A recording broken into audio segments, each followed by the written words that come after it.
বাড়িতে রুটি বানানোর সময় ভুল করেও এই তিনটি ভুল করবেন না, নয়তো জীবনে অনর্থ হয়ে যাবে এবং মৃত্যু পর্যন্ত তার ফল আপনাকে ভোগ করতে হবে।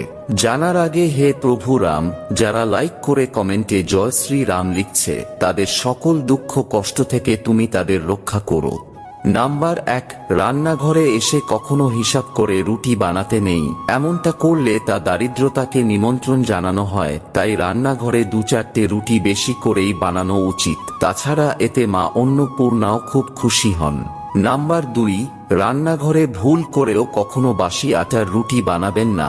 এতে করে পুরো পরিবারকে রাহুর গ্রাস সহ্য করতে হয়, যার কারণে স্বামী স্ত্রীর মধ্যে ঝগড়া হয়। নাম্বার 3, শাস্ত্র অনুযায়ী প্রথম রুটি পরিবারের সদস্যদের খাওয়াতে নেই। প্রথম রুটি কোনো গাইকে আর শেষ রুটি কুকুরকে খাওয়াতে হয়। এমনটা করলে জীবনে কখনো দুঃখ আসে